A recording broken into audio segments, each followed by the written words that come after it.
یہ جو دور ہے جس دور سے ہم لوگ گزر رہے ہیں، میں 500 گروپ کے واٹس ایپ کا ممبر ہوں۔ کتنے؟ 500۔ پوری دنیا سے مختلف قسم کے ویڈیوز، آڈیو، سوالات آتے رہتے ہیں۔ اس میں جو تھوڑے موڑے بھی پڑھے لکھے ہیں وہ جب سوال کرتے ہیں تو کہتے ہیں کہ مولانا صاحب قرآن حدیث کی روشنی میں جواب دیجیے۔ اب وہ دور ختم ہو گیا کہ ایک عالم کہہ دیتا تھا یہ مسئلہ ایسا ہے، عوام کیا کرتی تھی؟ اس پر عمل کر لیتی تھی۔ آج ایسا ماحول نہیں ہے۔ نوجوان 16-17 سال کا بچہ بولتا ہے کہ مولانا صاحب یہ جو بات آپ نے بتائی ہے یہ کہاں لکھی ہوئی ہے، یہ کہاں سے ثابت ہے؟ لہذا علماء کی ذمہ داری نوجوانوں کی بڑھ جاتی ہے۔ اچھا، پرابلم کیا ہے؟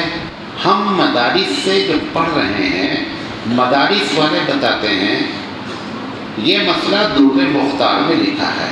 در مختار فقہ کی کتاب ہے، حدیث کی کتاب نہیں ہے۔ سامنے والا سوال کیا کرتا ہے کہ مولانا صاحب حدیث بتائیے، مولانا صاحب قرآن کی آیت بتائیے۔ لہذا حالات حاضرہ میں دوسرا بڑا پیغام یہ ہے کہ علماء حضرات خاص کر ممبر سے، علماء حضرات خاص کر تقریر جب کریں تو قرآن حدیث کے حوالے سے بات کریں۔ اگر حوالے سے جیسے واٹس ایپ چلا رہے ہیں، لوگ پاس کر رہے ہیں میسج، تو آپ جب تک حوالہ نہیں دیں گے تب تک بات نہیں سمجھ میں آئے گی، اور نتیجہ یہ نکلے گا کہ آپ کے بارے میں نوجوان یہ سمجھے گا کہ مولانا صاحب بول تو رہے ہیں لیکن اس بات پر ان کے پاس کوئی دلیل موجود نہیں ہے۔ یہ چیز نہیں جانی چاہیے۔ قرآن کریم بھی اس بات کی طرف اشارہ کرتا ہے کہ والذین اذا ذکروا بآیات ربہم، جب اللہ تعالیٰ کی آیتیں ان کے سامنے ذکر کی جاتی ہیں، لم یخروا علیہا صما وعمیانا، اللہ کے بندوں کی تعریف کی گئی ہے، عباد الرحمن سے شروع کیا گیا ہے کہ یہ وہ ایسے لوگ نہیں ہیں کہ جن کے سامنے جو بات کہہ دی جائے وہ اندھے بہرے لنگڑے لوڑے کی طریقے سے قبول کر لیں۔ یہ اچھے لوگوں کی پہچان نہیں ہے۔ تو پتہ چلا کہ نوجوان آپ سے جو مطالبہ کر رہا ہے وہ قرآن کے تحت کر رہا ہے، آپ کو ناراض ہونے کی ضرورت نہیں ہے۔ اب ہم کیا کرتے ہیں؟ تم بے ادب ہو، تمہیں پتہ نہیں ہے، تم گستاخ ہو۔ یہ سب کی وجہ کیا ہے کہ ہم کو جواب نہیں معلوم ہے۔ اگر ہم کو ایکچولی حقیقت میں اس کا جواب معلوم ہو تو ہم کھٹ سے کیا کر دیں گے؟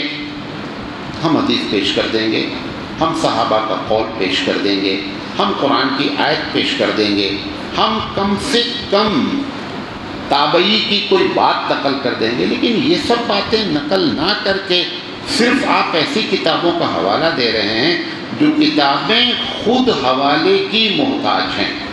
ابھی میں نے شروع میں حدیث پڑھی کہ 5 چیزوں سے پہلے غنیمت جانو۔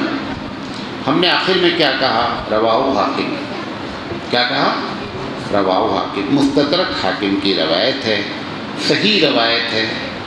یہ بات جب آپ بولیں گے تو آپ کے دل کو اطمینان ہوتا ہے۔ لہذا اندھے بہرے ہو کر کے آپ کسی کی بات پر نہ آ جائیں، بلکہ اپنے اندر یہ نوجوان خاص کر کی صفت پیدا کریں کہ حق جہاں بھی ملے گا اگر وہ مدلل ہوگا تو ہم کیا کر لیں گے؟ قبول کر لیں گے۔ یہ دوسرا پیغام ہے ہمارے نوجوانوں کے لیے۔